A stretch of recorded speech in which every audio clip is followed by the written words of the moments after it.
Hey everybody, before I get started, I just want to mention a couple of ways that you can engage with me on a more personal level. I have a few avenues set up and I keep focusing on one, and I figured why don't I make a short little video talking about all of them real quick before we get into these episodes. So first thing, Patreon. There's a link in the episode description and every episode description to the Patreon, as well as a video on the feed called Major Announcement that has all the details of what each tier offers and how much they cost. I implore you to check that out. I offer a lot of cool shit for my patrons. Second thing, the Discord channel. There's also a Discord link in the episode description and in every episode description. I have multiple channels set up there for each show that I'm covering, and it's a great way to just engage with me. I have a channel set up for MMA talk as well. I'm a big MMA fan, so if you're an MMA fan, you can check that out as well. There's a link to the Discord in the episode description. And then lastly, the Facebook and Twitter. Social media. Follow me on there. I post news on there. When I say news, I mean like, hey, I'm stopping covering this show. Hey, I'm starting covering this show. Let me know what you think about this. I do live watches of things on Facebook where like I'll check in and say I'm watching so-and-so show, and then I'll like live comment while I'm watching it, and that'll be cool if maybe you watch that show too and you want to watch along with me, or you're watching it later and you will see my thoughts, which are usually pretty entertaining because I'm usually pretty high when I'm writing them. So check out all those links in each episode description, and let's talk about this episode. Peace. One mic, one mic. Yeah. All I need is one mic. One mic. Yeah. All I need is one mic. One mic. One mic. Hey everybody, welcome back to One Mic, and today I'm here to talk about Season 3, Episode 6 of FX's Dave, entitled #RIP Lil Dicky. So the title here revolves around the hashtag that forms after the public comes to believe that Dave has died after we see the tour bus explodes. I enjoy the work that this show does with its characters so much that I sometimes find myself wondering if I'm doing too much in analyzing what the show is trying to tell me. And I wonder if this is one of those times. So this episode has some interesting things to say about fame and what Dave is willing to sacrifice to get it. I'm curious if the episode is trying to say what I'm taking away from it, or if I'm just doing too much. And doing too much is definitely on the table. So the episode opens with this true life kind of documentary style clip of Dave talking about how with all the stuff going on in the world, he feels like his music is kind of making light of it and doesn't really fit in with today's social climate. He talks about being overly scrutinized and how anything can happen if he says the wrong thing, and he makes the entire thing sound really stressful, as opposed to just what he thought he would do when he was going on tour, which was just kind of like performing music and having a good time in different cities every night. And this is a clip from Emma's, I guess, kind of like behind-the-scenes documentary that she's doing of the tour. But I do love how it felt very much kind of like the opening of like an MTV documentary. But he decides that he wants to cancel the tour. And now, the show itself doesn't make this point, but doesn't that suck for everyone else on the bus?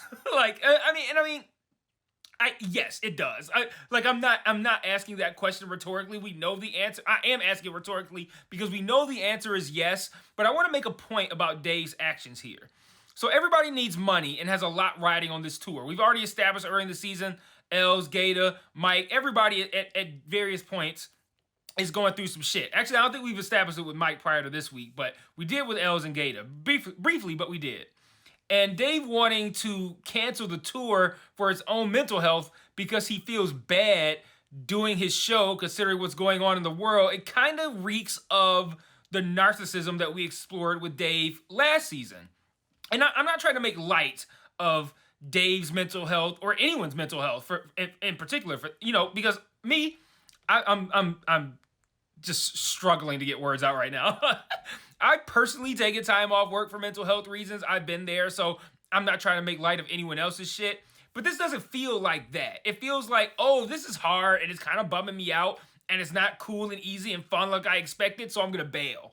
And it just feels like Dave is more worried about his perceived, about his how he is perceived, like i.e. if he gets canceled for something he did wrong, or how it'll look if he cancels his tour for mental health reasons. Like, I think one is like a negative, one's a positive. Like, he's concerned about the negative aspect of how he's perceived being canceled for something wrong that he might have said or did on stage, and he's also concerned about I won't say concerned, but interested in or concerned with the positive aspect of how he's perceived, which is how he's going to look if he cancels the tour, but says that the reason is mental health. And I know I'm digging in really deep here, like balls deep, but like I don't know. I'm just gonna keep going, and we'll kind of get into why I kind of feel that way. So this guy Keith calls Mike, and we can assume he's some sort of label head. He talks about how Dave's been a disaster and how they regret signing him, and they don't believe in Lil Dicky, and he runs off the number of things that we've seen Dave, the number of fuck ups we've seen involving Dave throughout the course of this season and last season. They mentioned that he's only recouped $18,000 of a $400,000 advance. And it's like, okay, you've done all of these things, and now you sit here talking about you want to cancel the tour, the thing that's going to be making money, and now you be issuing out refunds. And again, I'm not trying to make light of mental health in general, but I feel like Dave's is not, is less about his mental health and more about wanting to look right in the eyes of the public. Like, oh, I'm so concerned with how my music conflicts with all of the terrible shit going on in the world, and I don't think it's appropriate, so I'm going to step away, and it makes you look good, right? And that feels more like what he's doing. Now, in contrast to what I'm saying about Dave, let's take a look at what Mike's doing. So we find out Mike's dad has Alzheimer's. Mike and his brother are putting his dad in an assisted living facility, but Mike, unlike Dave, is pushing through his pain and bearing all of his emotions. And again, I'm not trying to make this sound like the right thing to do or the good thing to do, but he's doing all that to help make his friends' dreams come true.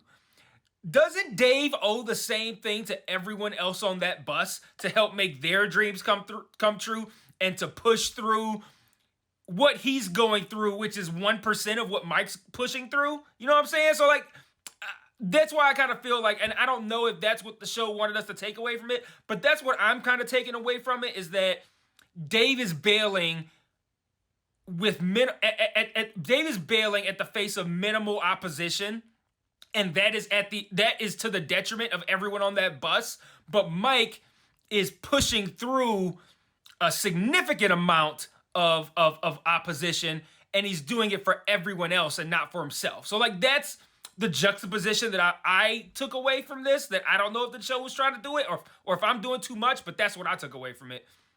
So the bus sputters and they pull over and they get out, and while everyone's off the bus, it explodes.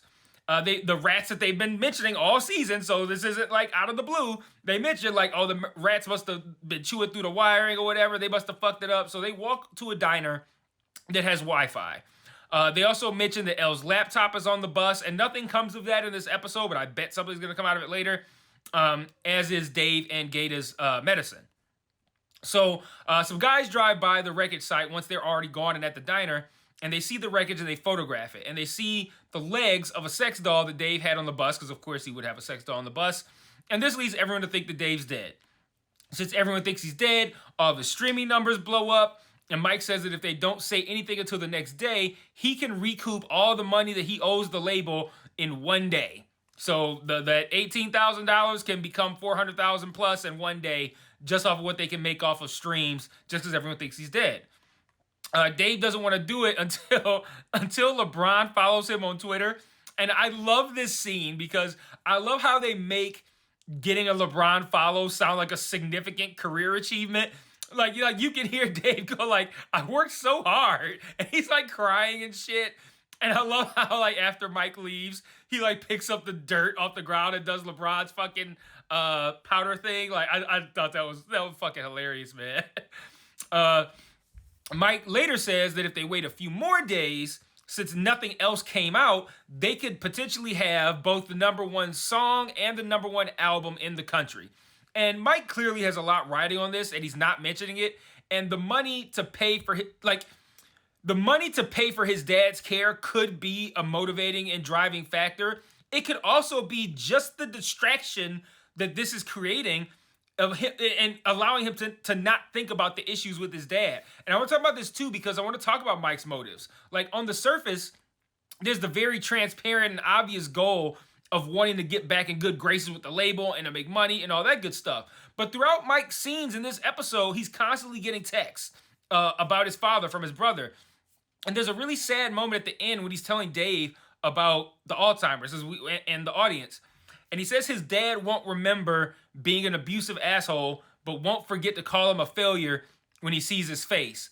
And I think this clues us in that Mike sees Dave's success as his own. Like if Dave gets the #1 song and album in the country, it's Dave's manager who should no longer look like a failure in the eyes of their father.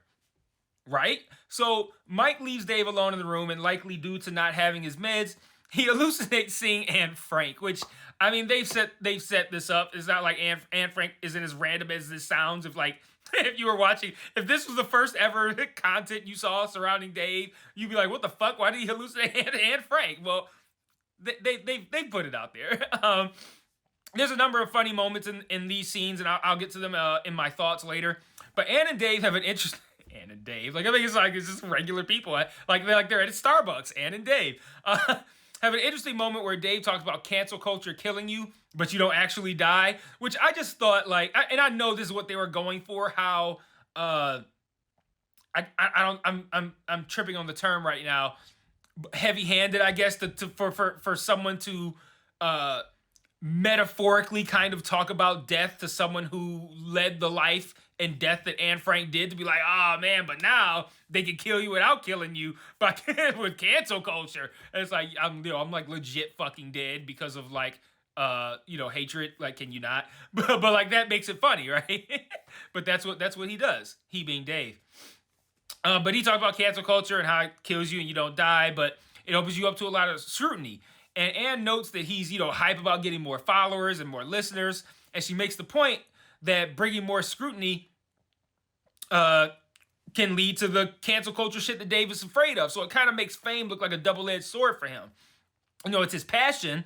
Rap is his passion, and he loves it, and it's what he wants to do. But it also opens him up to more scrutiny and to different types of people and people who want to ruin him just for the sake of doing it, which is what he's trying to avoid by canceling the tour. So he's avoiding the thing he's scared of, but he's also taking away the thing that he loves. And it's an interesting and conflicting kind of headspace for Dave to be in, I think. And the episode ends with Dave reading this Manifest Destiny thing that Mike told him to read, that he wrote for Mike, which I think had the opposite effect that Mike wanted in asking him to read it. I think he wanted Dave to think about what his dreams were and how close he'll be to attaining them if he bullshits a couple more days with the being dead thing. And Dave reads it and takes away from it that he doesn't want to get a #1 record by lying, because he reads a bunch of stuff about how he's never going to betray who he is. And he later goes to a park and expose...